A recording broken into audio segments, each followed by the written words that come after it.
স্বাধীনতাহীনতায় কে বাঁচিতে চায় হে, কে বাঁচিতে চায়? তিনিও চাননি, পরাধীনতার শৃঙ্খলে বদ্ধ থাকতে পারেননি। অত্যাচারী বর্বর সুবিধালোভী ব্রিটিশদের অপশাসনকে নির্মূল করতে ঝাঁপিয়ে পড়েছিলেন ভারত মাতার এই বিদ্রোহী সন্তান।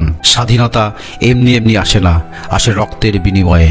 তাই তো তিনি বলেছিলেন, তোমরা আমাকে রক্ত দাও, আমি তোমাদের স্বাধীনতা দেব। তিনি হলেন সেই বিশ্ববিখ্যাত দেশনায়ক, বিশ্ববাসীর প্রিয়, ভারতবাসীর প্রিয়, বাঙালির প্রিয় নেতাজি সুভাষচন্দ্র বোস।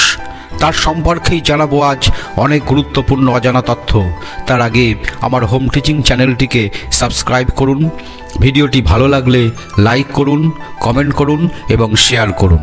1897 সালের 23শে জানুয়ারি উড়িষ্যার কটক শহরে সুভাষচন্দ্র বসু জন্মগ্রহণ করেন। তার পৈতৃক বাড়ি ছিল পশ্চিমবঙ্গের দক্ষিণ 24 পরগনা জেলার কোদালিয়া গ্রামে। বিশিষ্ট আইনজীবী জানকীনাথ বসু ও প্রভাবতী দেবীর নবম সন্তান সুভাষচন্দ্র। ছাত্র হিসাবে অত্যন্ত মেধাবী ছিলেন তিনি। র্যাভেনশ স্কুলে তিনি শিক্ষক হিসাবে পেয়েছিলেন বেণীমাধব দাসের মতো কীর্তিমান শিক্ষককে। স্কুল জীবনেই ক্ষুদিরাম বসুর আত্মত্যাগ তাকে অনুপ্রাণিত করেছিল। 1913 সালে প্রেসিডেন্সি কলেজে ভর্তি হন তিনি। প্রেসিডেন্সি কলেজের ইংরেজ অধ্যক্ষের ভারত বিরোধী মন্তব্যের সরাসরি প্রতিবাদ করায় কলেজ থেকে বহিষ্কৃত হন তিনি। এরপর ভর্তি হন স্কটিশ চার্চ কলেজে। 1918 সালে দর্শনে সাম্মানিক সহ বিএ পাশ করেন স্কটিশ চার্চ কলেজ থেকে। 1919 সালে উচ্চশিক্ষার জন্য ইংল্যান্ডে চলে যান। 1921 সালের 26শে ফেব্রুয়ারি দেশবন্ধু চিত্তরঞ্জন দাসকে চিঠি লিখে জানান যে তিনি ইন্ডিয়ান সিভিল সার্ভিস পরীক্ষায় চতুর্থ হয়েছেন, তবে তিনি ব্রিটিশ সরকারের উচ্চ পদস্থ কর্মী হতে চান না, দেশে ফিরে ভারতের সাধারণ মানুষের জন্যই কাজ করতে চান। চিত্তরঞ্জন দাসকে লেখা ওই চিঠিতেই কংগ্রেসে যোগ দেওয়ার ইচ্ছা প্রকাশ করেন তরুণ সুভাষ।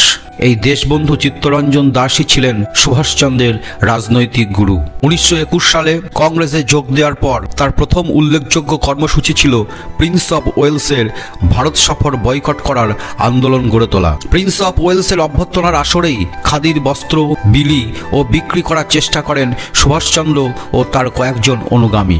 আন্দোলন ঠেকাতে তখন গণহারে গ্রেপ্তার করা হয় কংগ্রেস নেতাকর্মীদের। চিত্তরঞ্জন দাস সুভাষচন্দ্রও গ্রেপ্তার হন। 1928 সালে অল ইন্ডিয়া ট্রেড ইউনিয়ন কংগ্রেসের সভাপতি নিযুক্ত হন তিনি। 1930 সালে তিনি কলকাতা কর্পোরেশনের মেয়র পদে নিযুক্ত হন। ব্রিটিশ বিরোধী অসহযোগ আন্দোলনের ক্ষেত্রে গান্ধীজির সঙ্গে বরাবরই মতপার্থক্য ছিল তার। গান্ধীজি যেখানে অহিংস আন্দোলনের রাস্তা বেছে নেওয়ার কথা বলেছিলেন, সেখানে সুভাষচন্দ্রের মত ছিল অস্ত্রের জবাব অস্ত্রেই দিতে হবে। গান্ধীজির সঙ্গে মতবিরোধের জেরে দুবারের কংগ্রেস সভাপতি সুভাষচন্দ্র দলত্যাগ করে নতুন একটি দল গঠন করেন। তার নাম দেন ফরওয়ার্ড ব্লক। 20 বছরের রাজনৈতিক জীবনে তাকে 11 বার গ্রেপ্তার হতে হয়। লবণ সত্যাগ্রহ আন্দোলনে গ্রেপ্তার হন তিনি। মায়ানমারের মান্দালয়ের জেলে থাকা অবস্থায় সুভাষচন্দ্র গুরুতর অসুস্থ হয়ে পড়েন। ব্রিটিশ সরকার তাকে ইউরোপে নির্বাসন দেয়। ইউরোপের ভিয়েনাতে চিকিৎসাধীন থাকার সময় অবসরে তিনি 2টি বই লেখার সিদ্ধান্ত নেন।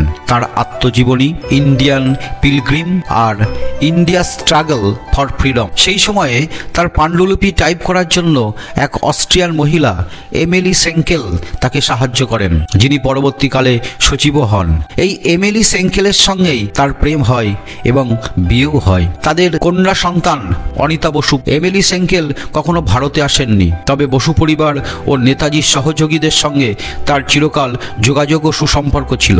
1996 সালে তিনি প্রয়াত হন। অনিতা বসু পাপ ভারতে বহুবার এসেছেন। তিনি পেশায় অর্থনীতিবিদ। তার স্বামী মার্টিন পাপ জার্মান পার্লামেন্টের প্রাক্তন সদস্য। তাদের 2 পুত্র ও 1 কন্যা। কুইজে একটা প্রশ্ন আসে, দুনিয়া কাঁপানো কোন তৎকালীন বিখ্যাত নেতার সঙ্গে হাত মিলিয়েছিলেন সুভাষ বোস? উত্তরটা হলো হিটলার। 1941 সালে ব্রিটিশের চোখে ধুলো দিয়ে বাড়ি থেকে পালিয়ে আফগানিস্তান ও রাশিয়া হয়ে জার্মানি যান। ভারতের স্বাধীনতার জন্য তিনি জার্মান চ্যান্সেলর হিটলারের সাহায্য প্রার্থনা করেন, কিন্তু হিটলারের উদাসীর মনোভাব দেখে তিনি জার্মানি ত্যাগ করেন। 1943 সালে একটি জার্মান সাবমেরিনে করে জাপান পৌঁছান তিনি। এদিকে তখন রাসবিহারী বসুর উদ্যোগে জাপানে শুরু হয়ে গিয়েছে আজাদ হিন্দ ফৌজ গঠনের প্রক্রিয়া। দ্বিতীয় বিশ্বযুদ্ধে জাপানের হাতে বন্দী ভারতীয় ব্রিটিশ সেনাদের একত্রিত করলেও তখনও পর্যন্ত আজাদ হিন্দ ফৌজের লক্ষ্য কার্যপ্রণালী স্থির হয়নি। সুভাষ বোস জাপানে এসে পৌঁছাতেই আজাদ হিন্দ ফৌজের দায়িত্ব তার হাতে সঁপে দিলেন রাসবিহারী বসু। সুভাষচন্দ্র বসু যোগ দিতেই আজাদ হিন্দ ফৌজের কার্যকলাপ ও সক্রিয়তা বহুগুণ বৃদ্ধি পায়। সুভাষ বোস হয়ে উঠলেন আজাদ হিন্দ ফৌজের নেতাজি। পরবর্তীকালে ওই নামেই তাকে বেশি করে চেনেন দেশ বিদেশের লক্ষ লক্ষ মানুষ। রাসবিহারী বসুর আজাদ হিন্দ ফৌজের একটি নারী বাহিনী ছিল, এর নাম ছিল রানী লক্ষ্মীবাই কমব্যাক। এই নারী বাহিনী সহ মোট 85,000 সৈন্য ছিল আজাদ হিন্দ ফৌজে। এই ফৌজের কর্তৃত্ব ছিল প্রাদেশিক সরকারের হাতে, যার নাম দেওয়া হয়েছিল মুক্ত ভারতের প্রাদেশিক সরকার বা আরজি হুকুমত এ আজাদ হিন্দ। এই সরকারের আইন, আদালত ও নিজস্ব একটি ব্যাংক ছিল। 1943 সালে ব্যাংকটি তৈরি হয়। সারা দেশ থেকেই ব্যাংকটি তৈরির জন্য সমর্থন এসেছিল। আজাদ হিন্দ ব্যাংকে 10 টাকা থেকে 1 লক্ষ টাকা পর্যন্ত নোট ছাপা হতো। 1 লক্ষ টাকার নোটে ছিল সুভাষচন্দ্র বোসের মুখ। আজাদ হিন্দ ফৌজ ভারতে অভিযান চালায়। মণিপুরের কোহিমা দখল করে স্বাধীন ভারতের প্রথম জাতীয় পতাকা উত্তোলন করে। তারা আন্দামান ও নিকোবর দ্বীপপুঞ্জ দখল করেছিলেন। নেতাজি এই দ্বীপ দুটির নাম রেখেছিলেন শহীদ ও স্বরাজ দ্বীপপুঞ্জ। কিন্তু তারপর হিরোশিমা ও নাগাসাকিতে মার্কিন পরমাণু বোমার আঘাতে জাপান বিপর্যস্ত হয়ে পড়ে। জাপান থেকে অর্থ সরবরাহ কমে যায়। সামরিক রসদে ভাটা পড়ে আজাদ হিন্দ বাহিনীর। থমকে যায় ভারতের প্রথম স্বাধীন সেনার জয়যাত্রা। 1945 সালের 18ই আগস্ট বিমান দুর্ঘটনায় নেতাজির মৃত্যুর খবর ছাপা হয়েছিল জাপানের সংবাদপত্রগুলিতে। কিন্তু ভারতে নেতাজির মৃত্যু সংবাদ অনেকেই মেনে নিতে পারেননি। ঐতিহাসিক লিওনার্ড এ গার্ডনের লিখিত তথ্যের ভিত্তিতে নেতাজির মৃত্যু বিষয়ে লেখা হয়েছে, তাইপের তাইহুকু বিমানবন্দরে দুপুর 2:30 নাগাদ একটি বিমান দুর্ঘটনায় শরীরের প্রায় 90% পুড়ে গিয়েছিল নেতাজির। 3rd ডিগ্রি বার্ন ইঞ্জুরি নিয়ে হাসপাতালে ভর্তি করা হয় তাকে। সেখানেই স্থানীয় সময় রাত 9টা থেকে 10টার মধ্যে মৃত্যু হয় নেতাজির। বসু পরিবারের সদস্য নেতাজির প্রপুত্র চন্দ্রকুমার বসু 18ই আগস্ট দিনটিকে সুভাষচন্দ্র বসুর মৃত্যুদিন হিসাবে মেনে নিতে চান না। তার মতে এখনও এমন কোনো নথি সামনে আসেনি যার থেকে এটা নিশ্চিতভাবে বলা যায় যে 18ই আগস্ট 1945 সালে তাইহুকু বিমানবন্দরে হওয়া বিমান দুর্ঘটনাতেই মৃত্যু হয়েছিল নেতাজির। চন্দ্রকুমার বসু এও জানান যে নেতাজি সম্পর্কিত মোট 5টি ফাইলের কথা জানিয়েছিল জাপান সরকার, যার মধ্যে 2টি ফাইল তারা সামনে এনেছে। তাতে নেতাজির অন্তর্ধান বা মৃত্যু সম্পর্কে তেমন কোনো তথ্যই মেলেনি। বাকি 3টি ফাইল এখনও সামনে আসেনি। অন্য একটি মতে নেতাজি সোভিয়েত রাশিয়ার কাছে বন্দি অবস্থায় সাইবেরিয়াতে মৃত্যুবরণ করেন।